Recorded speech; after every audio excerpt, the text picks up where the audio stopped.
ایک شخص ہے کہ جو اسلام لانے سے پہلے بلکہ حضور سید عالم صلی اللہ علیہ وسلم کے اعلان نبوت کرنے سے بھی پہلے مکے کی حالت یہ تھی کہ اس وقت جو عرب کے لوگ تھے انہیں دنیا میں سب سے کم تر لوگ سمجھا جاتا تھا، گھٹیا سوچ تھی اور طرح طرح کے ظلم، بربریت اور فساق والے کام، اور یہاں تک کہ جو سب سے بڑا گناہ شرک ہے ان لوگوں نے وہ بھی کیا، بت پرستی بھی کی، اللہ کے گھر کے اندر بت رکھے۔ اتنی زیادہ بربریت اور اتنی زیادہ ظلم ان کے اندر پھیل چکی تھی۔ اس دور کے اندر بھی کچھ لوگ ایسے تھے کہ جو دل کے اندر کڑ رکھتے تھے کہ ہمیں حقیقی راستہ ملے، ہم اللہ تبارک و تعالیٰ کے احکامات پر چلنے کی کوشش کریں اور اس دین کو نافذ کریں کہ جو دین سیدنا ابراہیم علیہ السلام لے کے آئے۔ کیونکہ اس وقت وہ لوگ ملت ابراہیمی پہ تھے، جو لوگ حق کے راستے پر چلتے تھے تو وہ حضرت ابراہیم علیہ السلام کی اتباع کرتے تھے اور اپنے آپ کو دین ابراہیمی پہ کہتے تھے، جس طرح حضور سید عالم صلی اللہ علیہ وسلم کے والدین ہیں، آپ کے باو اجداد ہیں، تو یہ دین ابراہیمی پہ تھے۔ اس دور کے اندر یہ کچھ لوگ ایسے تھے کہ جن کے دل میں ایک اڑن تھی، اور ان میں سے ایک بندہ جس کو اللہ چن لے، جس کی قسمت اچھی لکھی ہو، جس کی ہدایت اللہ تبارک و تعالیٰ نے لکھ چھوڑی ہو، تو پھر اس کے لیے کئی جو ہے وہ راستے ہوتے ہیں۔ اللہ تبارک و تعالیٰ نے اس طرح کئی ان میں سے بھی پیدا فرمائے تھے۔ اب دیکھیں ایک بندہ ہے وہ انہی میں سے تھا، لیکن دل کے اندر اڑن تھی کہ مجھے حق کا راستہ ملے، میں حق کے راستے پر چلوں، اور جس راستے کی اللہ تبارک و تعالیٰ نے میری رہنمائی فرمائی میں اس پر چلنے کی کوشش کروں، اور وہ راستہ ڈھونڈوں کہ وہ راستہ ہے کن کا، چلنا کس کے پیچھے ہے اور اتباع کس کی کرنی ہے۔ اب شروع سے لے کے اپنی زندگی اس طرح گزاری کہ کبھی بتوں کی پوجا نہیں کی، کبھی ان کے سامنے سجدہ نہیں کیا، اور پھر فرماتے خود ہی اپنے بارے میں فرماتے کہ میں ایک مرتبہ یمن میں گیا، یمن میں تجارت کی غرض سے گیا تھا، لیکن ہوا کیا کہ میں جب وہاں سے گزرنے لگا تو ایک راہب کی مجھے پہ نظر پڑی، اس نے مجھے بلا لیا، اپنے پاس بلا کے کہنے لگا لگتا ہے تم حرم سے آئے ہو، مکہ سے آئے ہو۔ عرض کرنے لگے جی میں مکہ سے آیا ہوں۔ اس نے کہا پھر تم ضرور جو ہے وہ تیمی ہو گے؟ آپ فرمانے لگے میں ضرور تیمی ہوں، تیم بن مرہ کی اولاد سے ہوں۔ اس نے کہا پھر تو تم قریشی ہو گے۔ اب یہ سوال پہ سوال اس نے کیے جا رہا ہے۔ جب اس نے کہا نا کیا تم قریشی ہو، تو آپ فرمانے لگے ہاں میں قریشی ہوں۔ پھر پوچھا آپ نے، خود وہ جو بزرگ فرما رہے ہیں اپنا واقعہ بیان کرتے ہیں، وہ کہتے ہیں کہ میں نے اس سے پوچھا، میں نے کہا تیرا مقصد کیا ہے،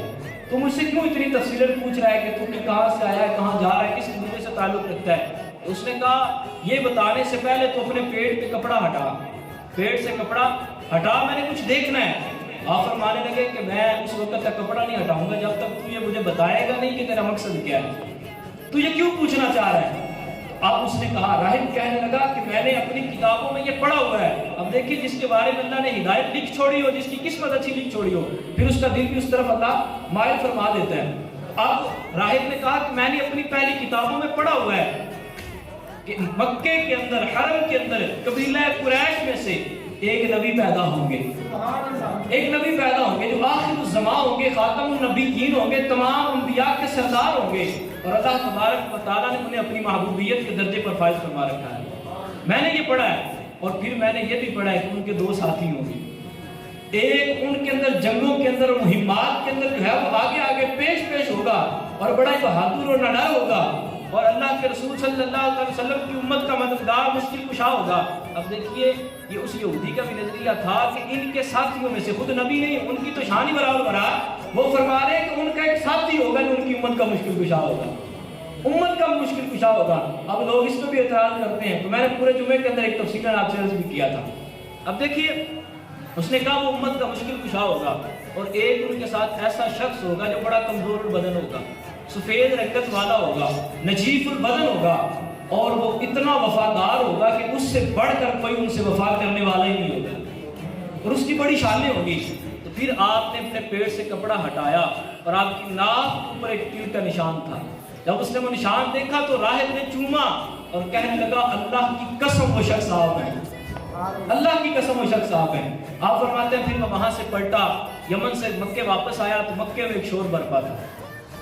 شور مچا ہوا تھا۔ میں آیا تو ابو جہل، ابو لہب، عتبہ، ربیعہ، اس طرح کے چند جو کافر تھے مشہور بڑے بڑے، وہ کھڑے تھے اور مجھے آتے ہی انہوں نے پکڑ لیا،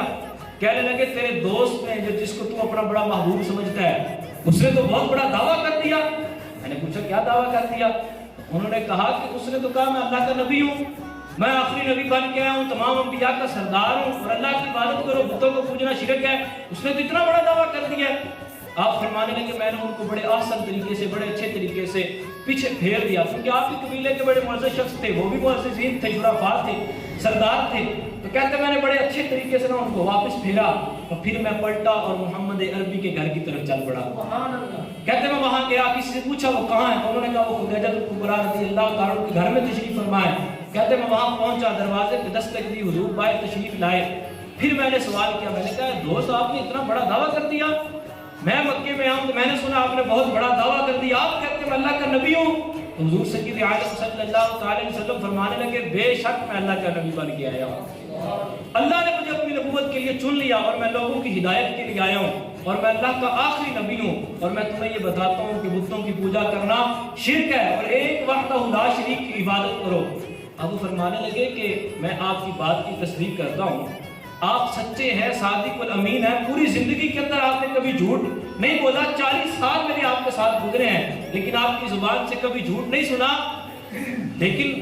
دعویٰ آپ کا بہت بڑا ہے، آپ جو بات کر رہے ہیں یہ بہت بڑی ہے کہ نبی سے اوپر کوئی مرتبہ نہیں ہے، آپ اس مرتبے کی بات کر رہے ہیں، تو اس کے لیے میرے دل کو قلب کو جو ہے وہ سکون پہنچانے کے لیے اور اطمینان قلبی کے لیے کوئی دلیل بھی تو پیش کرے نا، کچھ معجزہ تو دکھائے۔ اب حضور سید عالم صلی اللہ علیہ وآلہ وسلم فرمانے لگے تو یمن میں گیا تھا، کہنے لگے میں گیا تھا، فرمایا وہاں تجھے ایک بزرگ ملا تھا، کہتے ہیں کئی بزرگ ملے تھے، آپ کس کی بات کر رہے ہیں؟ تو حضور سید عالم صلی اللہ علیہ وسلم فرمانے لگے میں اس کی بات کر رہا ہوں جس نے تجھے بتایا تھا کہ میں نے پرانی کتابوں میں پڑھ رکھا ہے ایک محمد بن عبداللہ صلی اللہ علیہ وسلم نامی شخص مکے میں پیدا ہوگا اور نبوت کا اعلان کرے گا، تو اس کا ساتھ دے گا اور تیرے ساتھ ایک اور بھی ہوگا، اور پھر اس نے تیرے پیٹ پر سے ایک نشان بھی دیکھا تھا اور پھر تجھے چند اشعار بھی سنائے تھے۔ وہ کہتے ہیں میں تو حیران رہ گیا، حیران ہو گیا کہ میں یمن میں تھا، میرے پاس کوئی دوسرا تھا نہیں، ہم راہب تھا اور میں تھا، تیسرا بندہ کوئی نہیں، کوئی جانتا نہیں تھا، اس شخص کو کیسے پتا چل گیا؟ کہتے ہیں جب میرے ذہن میں یہ سوال اٹھا نا تو پھر اس کا جواب میں نے دل نے خود ہی دیا کہ یقیناً یہ اللہ کے سچے نبی بن کے تشریف لائے، سچے نبی بن کے تشریف لائے۔ پھر میں نے فوراً کلمہ پڑھا، ایمان سے شرف یاب ہوا اور حضور سید عالم صلی اللہ علیہ وسلم کی غلامی کا پٹا اپنے گلے میں ڈال لیا۔ یہ وہ شخص کہ جنہوں نے سب سے پہلے اسلام لے کے آئے اور پھر اسلام نے اتنی عزت دی کہ ان کو صدیق اکبر کے لقب سے ملقب فرمایا۔